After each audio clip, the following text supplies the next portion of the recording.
విదేశాల్లో చదవాలనుకుంటున్నారా? అయితే విదేశ్ కన్సల్ట్ ని సంప్రదించండి. హలో నమస్తే, వెల్కమ్ టు రియాలిటీ చెక్. ఆంధ్రప్రదేశ్లో మెడికల్ సీట్ల వ్యవహారం గందరగోళానికి కారణమవుతోంది. ఆంధ్రప్రదేశ్కి 15 కొత్త మెడికల్ కాలేజీలు తీసుకొచ్చామంటూ వైఎస్ఆర్ కాంగ్రెస్ పార్టీ చెప్తూ వచ్చింది. వైఎస్ఆర్ కాంగ్రెస్ పార్టీ అధికారంలోకి వచ్చిన తర్వాత తీసుకొచ్చిన మెడికల్ కాలేజీలకు సంబంధించి అది తమ ఘనతగా ఆ పార్టీ చెప్తూ వస్తుంది. 4 కాలేజీలు ఇప్పటికే అందుబాటులో వచ్చాయి, మిగతాయి కూడా రెడీ అవుతున్నాయంటూ చెప్తూ వచ్చింది. అయితే ఇటీవల ప్రభుత్వం మెడికల్ కాలేజీలను మొత్తాన్ని ప్రైవేటు పరం చేయబోతుంది ఇలాంటి ప్రచారం జరుగుతుంది. ఆ దిశగా అడుగులు వేస్తున్నట్లుగా ప్రభుత్వానికి సంబంధించిన మూవ్స్ చూస్తే మనకు అర్థమవుతోంది. గతంలో 50% మేనేజ్మెంట్ కోటా తీసుకోవడానికి తప్పుపట్టిన తెలుగుదేశం, భారతీయ జనతా పార్టీ, జనసేన పార్టీకి సంబంధించిన నేతలు ఇప్పుడు దాన్ని సమర్థిస్తున్నట్లుగా, మొత్తం అసలు కాలేజీలనే ప్రైవేట్ పరం చేసే ఆలోచన చేస్తున్నట్లుగా వైఎస్ఆర్ కాంగ్రెస్ పార్టీ ఆరోపిస్తోంది. దీనిపైన ప్రభుత్వం వైపు నుంచి ఖండన రావట్లేదు. అలాగే పులివెందుల మెడికల్ కాలేజీకి 50 సీట్లు అదనంగా ఇవ్వడాన్ని, మెడికల్ కౌన్సిల్ ఆఫ్ ఇండియా ఇవ్వడాన్ని రాష్ట్ర మంత్రులు తప్పుపడుతున్నారు. భారతీయ జనతా పార్టీకి సంబంధించిన మంత్రి సత్యకుమార్ తప్పుపడుతున్నట్లుగా, విస్మయం వ్యక్తం చేస్తున్నట్లుగా పేపర్లో కథనాలు వస్తున్నాయి. ప్రెస్ కాన్ఫరెన్స్ పెట్టి మరి ఆయన విస్మయాన్ని వ్యక్తం చేస్తున్నారు. నిజానికి రాష్ట్రానికి కొత్తగా సీట్లు తీసుకొచ్చే ప్రయత్నం ప్రభుత్వాల వైపు నుంచి జరగాలి. అలాంటిది కేంద్ర ప్రభుత్వం మెడికల్ కౌన్సిల్ ఆఫ్ ఇండియా 50 సీట్లు అదనంగా పులివెందుల మెడికల్ కాలేజీకి ఇస్తే దానిపైన విస్మయం ఎందుకు వ్యక్తం చేస్తున్నారు మంత్రి? ఆయన ఆ రకమైన స్టేట్మెంట్ ఇవ్వడం వెనక రీజన్ ఏంటి? దాంతోపాటు తాజా రాజకీయ పరిణామాలపైన మనతో మాట్లాడడానికి senior political analyst Purushottam Reddy గారు మనతో పాటు లైవ్లో జాయిన్ అవుతున్నారు. సార్ నమస్తే, వెల్కమ్ టు ఈహా. నమస్తే వైఎన్ఆర్ గారు. యా సార్, రెండు మూడు ఇంపార్టెంట్ ఇష్యూస్ ఉన్నాయి ఏపీకి సంబంధించి. ముందుగా నాకు ఈ మెడికల్ కాలేజీల సంబంధించిన వ్యవహారం పైన మాట్లాడదాం. సత్యకుమార్ గారు, జనరల్గా ఎవరికైనా రాష్ట్రానికి అడిషనల్గా సీట్లు వస్తే సంతోషం, హర్షం ఉండాలి. ఇంకా నేను భారతీయ జనతా పార్టీ మంత్రిని తీసుకొచ్చాను, మా ప్రభుత్వం ఇచ్చిందని సంబరాలు చేసుకోవాలి, టపాసులు కాల్చుకోవాలి. కానీ ఆయన విస్మయం ఎందుకు వ్యక్తం చేస్తున్నారు నాకు అర్థం కాలేదు. రాష్ట్ర మంత్రి, అందులో వైద్య ఆరోగ్య శాఖ మంత్రి సత్యకుమార్ గారి విస్మయం మాకు ఆందోళన కలిగిస్తా ఉంది. మీకు విస్మయం కలిగిస్తుంది? విస్మయం ఆందోళన కలిగిస్తుంది, బాధ కలుగుతుంది, ఆవేదన కలుగుతుంది. ఎందుకంటే రాష్ట్ర మంత్రి, దట్టు బీజేపీ నాయకత్వంలో కేంద్ర ప్రభుత్వానికి సంబంధించిన మంత్రి, 2 బాధ్యతలు ఉంటాయి. ఈయన పైన 2 ఆశలు ఉంటాయి ప్రజలకి. ఒకటి బాధ్యత, ఒకటి ఆశ. బాధ్యత ఏంటంటే రాష్ట్ర మంత్రిగా ఉన్న వాళ్ళు కేంద్రం నుంచి మేనేజ్ చేసుకోనో, రిక్వెస్ట్ చేసుకోనో, ఏదో పద్ధతిలో వాళ్ళు 10 రూపాయలు నిధులు ఇస్తారంటే 20 రూపాయలు అట్ట తెచ్చుకోవాలి. 50 సీట్లు మెడికల్ సీట్లు వస్తే దాన్ని 100గా ఎట్ట మార్చుకోవాలి అనే దాన్ని మంత్రి వారు చేస్తారనేది బాధ్యత. ఆశ ఏంటంటే ఇది డబుల్ ఇంజిన్ సర్కారు, మేము కూడా రాష్ట్రంలో ఉంటే 4 రూపాయలు ఎక్కువ వస్తాయి, 4 సీట్లు ఎక్కువ వస్తాయని ప్రజలకి ఎలక్షన్ లో చెప్పినారు. బీజేపీ ఎందుకు ఉండాలి ఆంధ్రప్రదేశ్ లో అంటే ఇంకో కేంద్రం కూడా మంత్రి ఉంటే బాగా వస్తాయని. జగన్మోహన్ రెడ్డి అనే వ్యక్తి డబుల్ ఇంజిన్ సర్కార్ లో సంబంధం అనే వ్యక్తి 50 సీట్లు సాధించుకున్నాడు. ఈయన డబుల్ ఇంజిన్ సర్కార్ ప్రతినిధి గుండా ఆయన 100 సీట్లు ఎట్లా సాధించాలో అని ప్రజలు ఆశిస్తా ఉంటే ఇచ్చిన దాన్ని కూడా విస్మయం వ్యక్తం చేయడం, ఇది చాలా బాధ కలుగుతుంది, ఆందోళన కలుగుతుంది. ఎందుకంటే ఇప్పుడు రేపు నుంచి మీరు ఏం చేయబోతున్నారు? అసలు కేంద్రం నుంచి 1 రూపాయో 2 రూపాయలు వస్తే పెంచుకోవడానికి ఆలోచించాల్సిన మంత్రివర్గంలో ఉన్న సభ్యుడు ఇచ్చిందనే విస్మయం కలిగిస్తారంటే రేపు మీరు ఏం చేయబోతారు? కేంద్ర రాష్ట్ర సంబంధాల్లో కేంద్రం నుంచి రావాల్సినటువంటి ఆందోళన కలుగుతుంది. ఖచ్చితంగా మంత్రి గారు స్పందించాలి, దీన్ని ఉపసంహరించుకోవాలి. చంద్రబాబు నాయుడు గారు కూడా ఆలోచించాలి. ఇట్లాంటి మంత్రివర్గ స్థాయి పెట్టుకుంటే 4 రూపాయలు రాబట్టుకోవాల్సిన ఆయన ఉచితంగానే ఆందోళన కలిగిస్తున్నాడంటే ఇంక ఏమి కేంద్రానికి రాష్ట్రానికి ఆయన ఏదో టంగ్ ఆఫ్ స్లిప్ అన్నది కాదు సార్, అది ప్రెస్ కాన్ఫరెన్స్ పెట్టి సావధానంగా వివరించారు. పైగా భారతీయ జనతా పార్టీ విధానము సత్యకుమార్ గారి విధానము అయి ఉండదు కదా, ప్రభుత్వ విధానం అయి ఉంటది కదా. అంటే మీరు ప్రాథమికంగా ప్రస్తావించినట్టు ఇది ప్రైవేటీకరణ వైపు అడుగులేస్తున్నారా అన్న అనుమానం వచ్చిన నేపథ్యంలో, ఎందుకంటే రాష్ట్రంలో జగన్మోహన్ రెడ్డి గారు 17 మెడికల్ కాలేజీలు లోక్సభ నియోజకవర్గ పరిధిలో తీసుకురావడం, ఆ 17లో ప్రీవియస్ లో 4-5 ప్రారంభించేయడం, ఇంకొక 4 రెడీగా ఉన్నాయి. ఒకటి మదనపల్లి, పులివెందల, 3 అనుకుంటాను ఈ పాడేరు. ఈ 3 2 పట్ల ఎన్ఎంసి, నేషనల్ మెడికల్ కౌన్సిల్ సంతృప్తి వ్యక్తం చేసింది. మామూలుగా మెడికల్ కౌన్సిల్ ఎన్ఎంసి సంతృప్తి వ్యక్తం చేసింది. ఏ విషయంలో సంతృప్తి ప్రధానమైందంటే కాలేజ్ ఇన్ఫ్రాస్ట్రక్చర్, హాస్పిటల్ మరియు టీచింగ్ అండ్ నాన్ టీచింగ్, ఈ 3 పట్ల సంతృప్తి వ్యక్తం చేశారు. ఇదే ప్రాథమికమైన అంశం చేస్తూ ఆంధ్రప్రదేశ్ లో పులివెందుల మెడికల్ కాలేజ్ 150 సీట్లు అడిగితే 50కి పర్మిషన్ ఇచ్చారు, సిద్ధపడ్డారు. మేము సాటిస్ఫై గా ఉన్నామని చెప్పారు. ఇంకా అండర్టేకింగ్ ఇవ్వన్నారు, మేము చూసుకుంటామని అండర్టేకింగ్. ఆ అండర్టేకింగ్ ఇవ్వకపోయి ఇప్పుడు ఆయన చెప్పేది అదే, మేము అండర్టేకింగ్ ఈక్వైనా అట్టిస్తారు అని.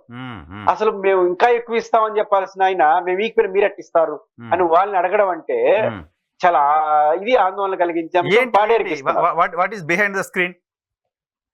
స్క్రీన్ ఒకటే అనుకుంటున్నాను. గతంలో తెలుగుదేశం ప్రభుత్వం అధికారంలో విడిపోయిన రాష్ట్రంలో మా చిత్తూరు జిల్లాలో బహుశా మీకు కూడా గుర్తుంటే చిత్తూరు గవర్నమెంట్ హాస్పిటల్ ని వీళ్ళకి అపోలో హాస్పిటల్కి ఇచ్చారు.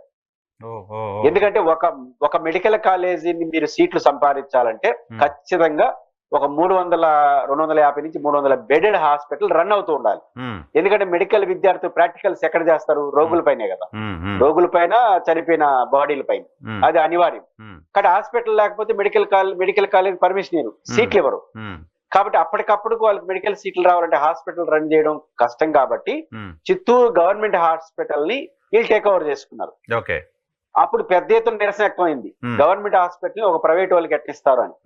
అప్పుడు అపోలో వాళ్ళు చేసిన ఒక మంచి పని ఏంటంటే, మేము కేవలం మెయింటైన్ చేస్తాము, అంటే గవర్నమెంట్ హాస్పిటల్ ఎట్లా రన్ అవుతుంది అట్టే రన్ అవుతుంది, మేము దాన్ని చూపించి ఒక 50 సీట్లు తెచ్చుకుంటాము అని చెప్పి ఈ రోజు కూడా అది బాగా రన్ అవుతాం. అంటే ప్రైవేట్ వైపు అడుగులేశారు. అంటే నేను ఇక్కడ ఎందుకు తీసుకోనంటే, ఒక ప్రభుత్వ పరిధిలో ఉన్నటువంటి హాస్పిటల్ ప్రైవేట్ వాళ్ళకి మెయింటెనెన్స్ ఇవ్వడానికి కూడా ప్రజల నుంచి ప్రొటెస్ట్ వచ్చింది. అలాంటిది ఇప్పుడు ఒకసారిగా ఈ 11 మెడికల్ కాలేజీలు, 4 మెడికల్ కాలేజీ గవర్నమెంట్ లో పర్మిషన్ వచ్చేసిన తర్వాత రేపు ప్రైవేటీకరణ చేయాలంటే ఆచరణలో చాలా ఇబ్బందులు వస్తాయి. అందులో పులివెందుల ఒకసారి గవర్నమెంట్ కాలేజ్ అయిన తర్వాత మళ్ళీ ప్రైవేటీకరణ చేస్తే జగన్మోహన్ రెడ్డి గారిని చేసుకోరు, ఆయన దాన్ని ఛాలెంజ్ గా తీసుకుంటాడు. కాబట్టి ఈ కాంప్లికేషన్ వస్తుంది. కాబట్టి ఒక డౌట్ వస్తుంది, పాడేరుకి ఇచ్చారు కదా, ఇదే గవర్నమెంట్ పాడేరుకి అండర్టేకింగ్. పాడేరుకి ఎందుకంటే పాడేరు ఎవడు వారు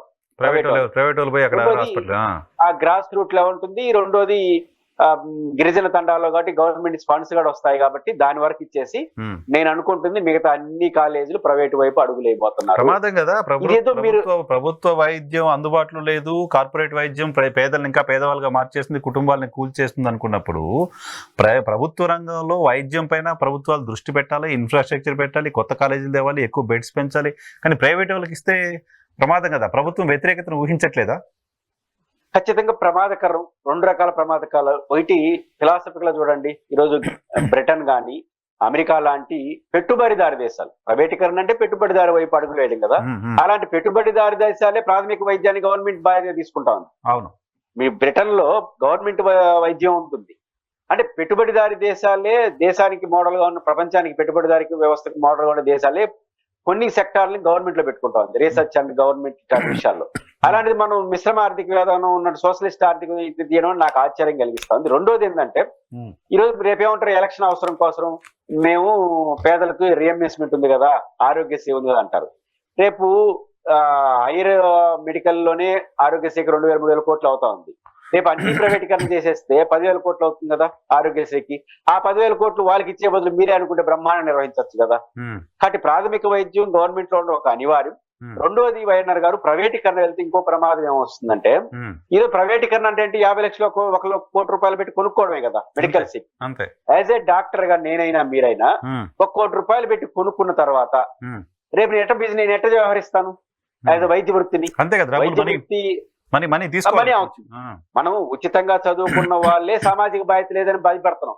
అవును, అలాంటిది నేను 1 కోటి రూపాయలు పెట్టి నేను కొనుక్కున్న తర్వాత నేనెందుకు ప్రజాసేవ చేయాలనే భావన వస్తుంది కదా.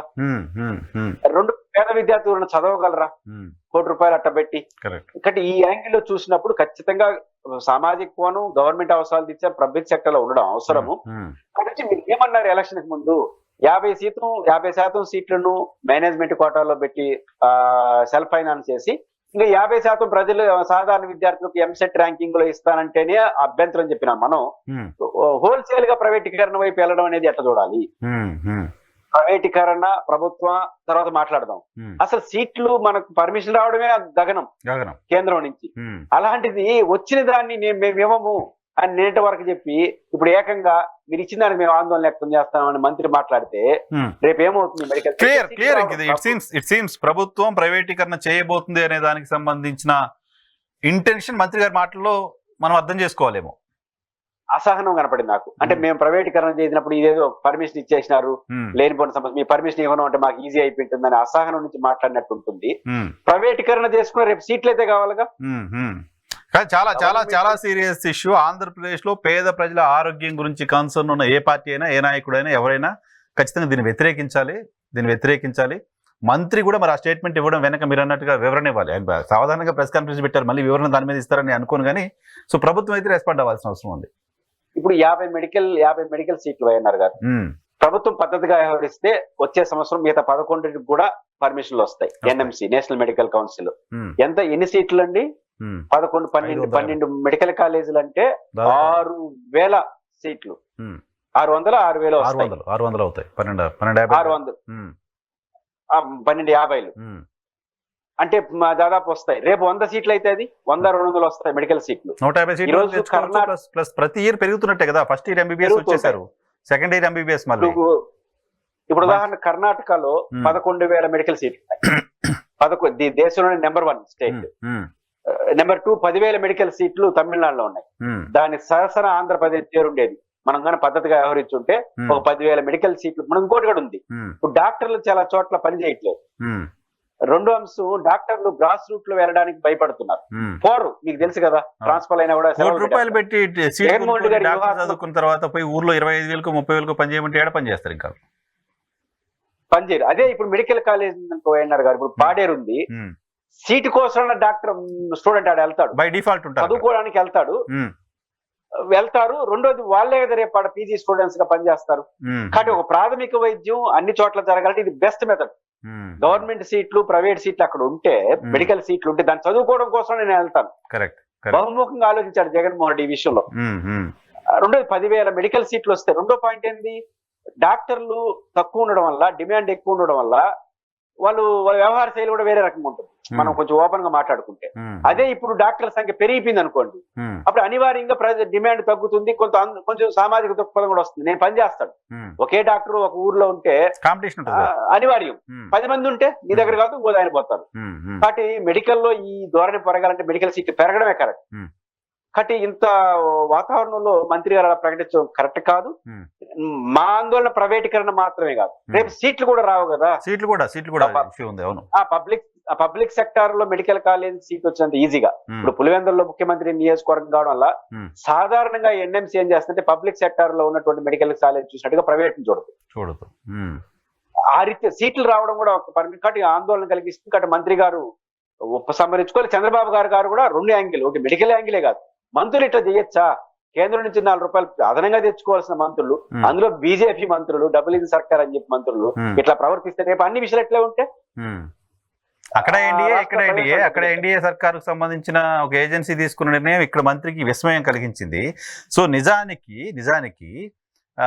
ఈ మెడికల్ కాలేజీలని తీసుకొచ్చాం, 17-15 మెడికల్ కాలేజీలు మేము తీసుకొచ్చాను. వైఎస్ఆర్ కాంగ్రెస్ పార్టీ ఎన్నికల సందర్భంగా క్యాంపెయిన్ చేస్తున్నప్పుడు భారతీయ జనతా పార్టీ నాయకులు చెప్పిన మాట జగన్మోహన్ రెడ్డి తీసుకొచ్చింది కాదు, కేంద్రం ఇచ్చింది. కేంద్రం దేశవ్యాప్తంగా చాలా మెడికల్ కాలేజీలు ఇచ్చింది అంటూ చెప్పుకున్నారు వాళ్ళు. నిజానికి కేంద్రం ఇచ్చిన కాలేజీలు ఇప్పుడు ప్రైవేట్ పరం చేస్తే అడ్డుకోవాల్సింది, ఆపాల్సింది, అడ్డు తగలాల్సింది, ధర్నాలు చేయాల్సింది బీజేపీ నాయకులు. నిజంగా ఇప్పుడు బీజేపీకి రేపు దేశంలో ఎక్కడా లేవు 10,000 మెడికల్ సీట్లు. జగన్మోహన్ రెడ్డి గారి నాయకత్వం ప్రభుత్వం 17 మెడికల్ సీట్లు వచ్చుంటే, రెండుది నాబార్డ్ నుంచి వాటి నుంచి డబ్బులు కూడా తీసుకొచ్చారు. డబ్బుల్లో మా భాగం ఉంది. 10,000 మెడికల్ సీట్లు, 17 మంది ఎంబీబీఎస్ ప్రతి ఏటా ఆంధ్రప్రదేశ్ కి గిఫ్ట్ గా ఇచ్చామని చెప్పుకొని గర్వంగా చెప్పుకోవాల్సిన బీజేపీ నాయకులు ఉన్న 50 సీట్లు విస్మయం వ్యక్తం చేస్తున్నారంటే ఏమనాలి? ఆ పార్టీ కూడా ఆలోచించాల్సిన అవసరం ఖచ్చితంగా ఉంది. ప్రభుత్వం కూడా సీరియస్ గా తీసుకొని దీన్ని వెనక్కి తీసుకొని ముందుకెళ్తే బెటర్. ప్రైవేట్ ప్రభుత్వం అనేది డిబేటబుల్, కానీ మెడికల్ సీట్లు ఆంధ్రప్రదేశ్ రావడం అనేది ప్రాథమికమైన అంశాన్ని విస్మరిస్తే మాత్రం చాలా ప్రమాదకరం. చూద్దాం. సో దానిపైన ఏం రెస్పాండ్ అవుతుందో ప్రభుత్వం చూడాలి. ఖచ్చితంగా పౌర సమాజం అయితే దాని పట్ల అలర్ట్ గా ఉండాల్సిన అవసరం ఖచ్చితంగా ఉంది. పేద ప్రజలను వైద్యానికి దూరం చేసే కుట్ర ఎవరు చేసినా, ప్రభుత్వాలు చేసినా ప్రైవేట్ వ్యక్తులు చేసినా దాన్ని అడ్డుకొని తీరాల్సిందే. సో వాళ్ళ పట్ల ఫైట్ చేయాల్సిందే.